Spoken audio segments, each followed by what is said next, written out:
Bonjour à toutes et à tous.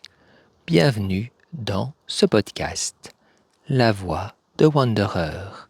Je suis Wanderer et dans cet épisode, comme dans les épisodes précédents, je vais te parler un peu de l'incarnation. Si tu écoutes ce podcast, il n'y a pas besoin de te convaincre que tu es avant tout une âme, une énergie de très haute vibration, un être spirituel. Mais si tu écoutes ce podcast, c'est également que tu es venu sur Terre pour vivre une expérience dans la matière. Cette expérience, il est nécessaire que tu la vives. La plupart des personnes incarnées ont vécu des événements difficiles, des traumatismes, des souffrances, des moments où ils préféreraient ne jamais être nés. Il peut alors paraître difficile d'être incarné, et encore plus d'aimer être incarné, d'aimer son incarnation. La vie et l'incarnation peuvent paraître quelque chose de particulièrement difficile, de souffrant, et se demander pourquoi il est nécessaire de passer par des événements si complexes.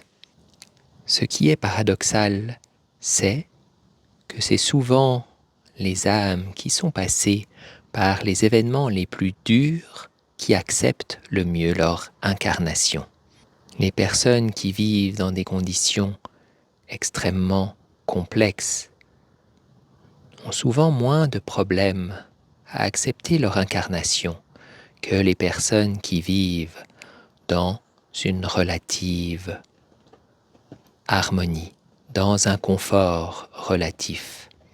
Bien sûr, toutes les âmes vivent des traumatismes plus ou moins importants, mais la difficulté de l'incarnation n'a souvent rien à voir avec la difficulté et la force des traumatismes vécus.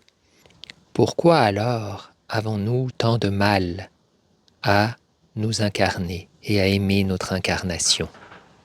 Avant tout, car il s'agit d'une situation très différente de celle dont nous avons l'habitude avant d'être incarnés. Également, chaque âme passe par le voile de l'oubli, un moment au début de l'incarnation où elle oublie d'où elle vient et surtout perd le contact avec toute sa famille d'âmes, ses guides, tous les êtres de lumière qui l'accompagnent. Elle peut alors se croire seule et abandonnée. C'est le moment où elle va créer l'embryon de l'ego. Ceci afin de se protéger et de pouvoir évoluer dans ce monde.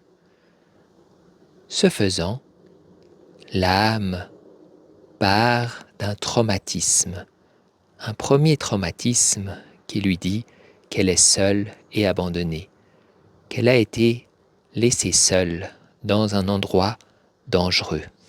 C'est encore plus vrai pour les âmes incarnées particulières qui viennent sur Terre parfois pour la première fois et qui n'ont en tout cas pas l'habitude de ce monde. Après avoir vécu ce traumatisme, la plupart des personnes décident qu'elles n'aimeront pas cette incarnation, qu'elles n'aimeront pas être incarnées. Un peu comme un enfant qui fait exprès de ne pas aimer le cadeau de ses parents afin de les blesser,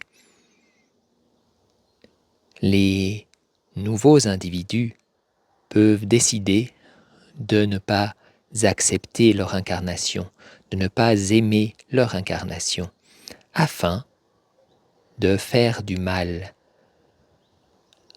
aux âmes, aux entités, aux énergies qui les ont abandonnés. En réalité, tout part d'un malentendu, puisque personne qui s'incarne n'est abandonné. Cependant, comme nous coupons nos capacités à ressentir ce qui est autour de nous, nous ne pouvons plus percevoir les énergies qui nous entourent. Nous avons alors l'impression d'être abandonnés. Et nous basons toute notre vie sur ce premier traumatisme. Nous décidons alors que l'incarnation est quelque chose de terrible, une punition qui nous amène vers le mal-être, le mal, que c'est quelque chose de négatif.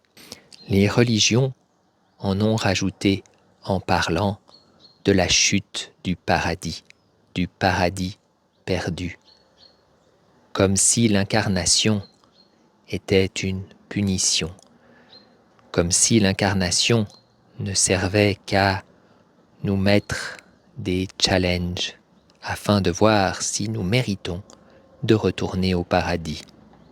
Dans ces conditions, qui pourrait aimer l'incarnation? D'autant que des personnes qui n'aimaient pas leur incarnation ont décidé que les plaisirs en lien avec l'incarnation étaient des péchés, étaient mauvais, empêchaient de retourner au paradis.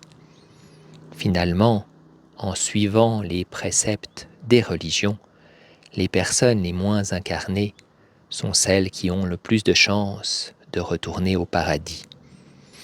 En réalité, les personnes les moins incarnées sont celles qui ont le moins de probabilité d'accomplir ce pourquoi elles sont venues sur cette terre, et ainsi de devoir se réincarner, encore et encore, jusqu'à enfin accepter leur incarnation et réaliser ce pourquoi elles sont là.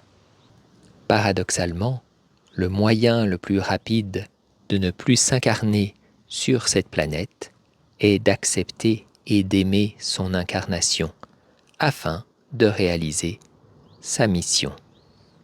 C'est en t'ouvrant à ton incarnation que tu t'ouvriras au bonheur, que tu t'ouvriras à créer la vie que tu veux pour toi, pour les autres, pour le monde et pour l'univers.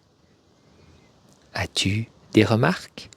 Es-tu d'accord avec ce que j'ai dit? Ou au contraire, est-ce que cela crée chez toi une forme de rébellion? Laisse-nous un commentaire afin que nous puissions en discuter. Je te souhaite une bonne continuation. Profite bien de ton incarnation. À très bientôt pour le prochain podcast.